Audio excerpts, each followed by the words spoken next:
This is Athena Jezik, and we're going to continue doing massage, how I do massage on the legs, on the back of the leg. We just completed the front of the leg, so this is pretty much the same, only you have more muscle here because you have the gastrocnemius and the soleus muscles that are more accessible from the back. And you want to just do the little thumb irons. At least this is what I do. This is what I have found the most effective in the years I've been doing this.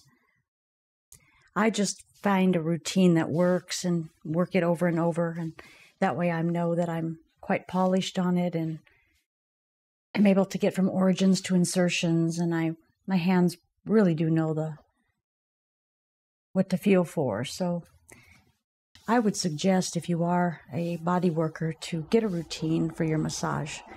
There's nothing worse than somebody working on your back and they're just going all over the place and they don't really know what they're doing, and they do half the back one way and half the back another way, and it's just very sloppy work in my opinion. So I would recommend to pay attention to that and move from one muscle group to another with a lot of ease and flowing movement. Makes it much more relaxing. Massage therapy is more for relaxation. It does help circulation, and it's very therapeutic in that regard. So you want to make sure that what you're doing with your routine is also going to be a relaxing experience.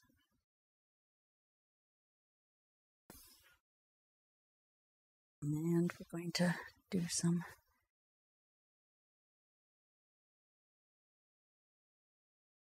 petrissaging, circular motions, a little bit of kneading. Now the inguinal triangle does not extend into the back side of the leg, so you can come up a little bit tighter into the hip bending area, the hip where it attaches in, and then up into the gluteus muscles. Just get those thumbs in there and work them real good.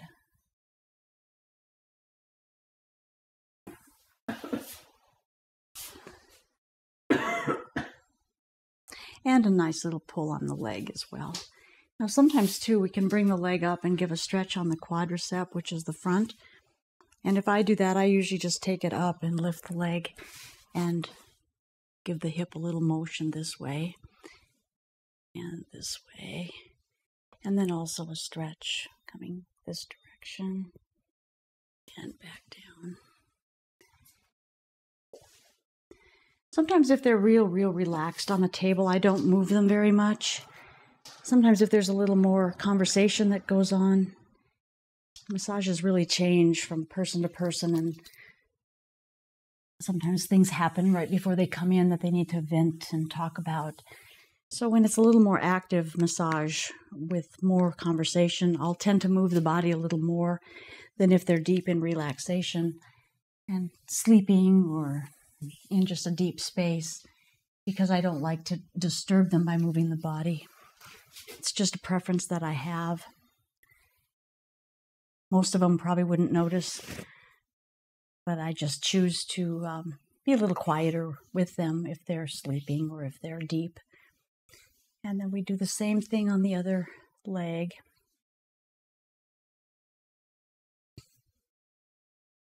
I know that when you're watching this, it probably doesn't look like a whole lot is going on. The amount of feeling that goes on underneath my hands and the amount of communication that goes on underneath my hands because of the training and the experience that they've had over the years is quite different than what it looks like. So to really master massage, it does take that deeper sense of paying attention to what the body is really telling you. People can mechanically do the work and get some result, but when you really tune in, there's a different quality, not only to the work done, but to the experience of the person on the table.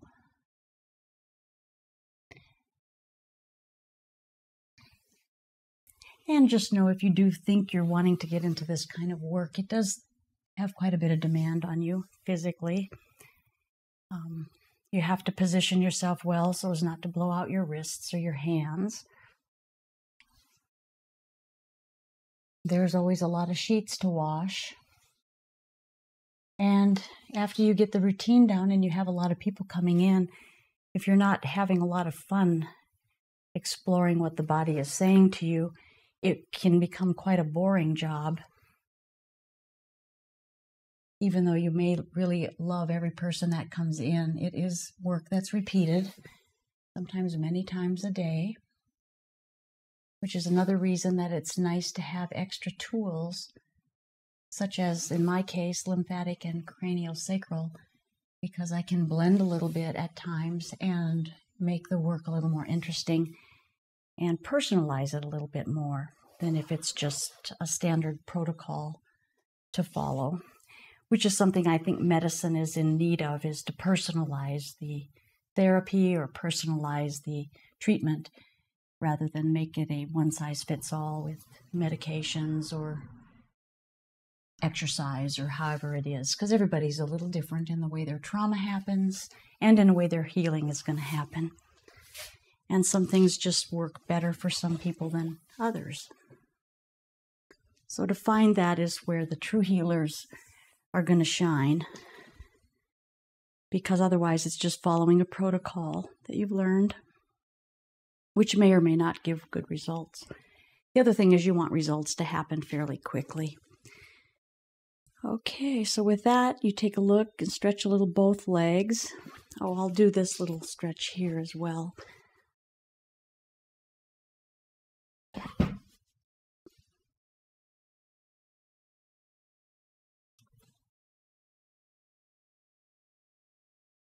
Get down. I don't want to take it too far.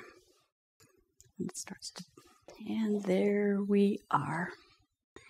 Okay. This is Athena Jezik. For more information, please visit my website.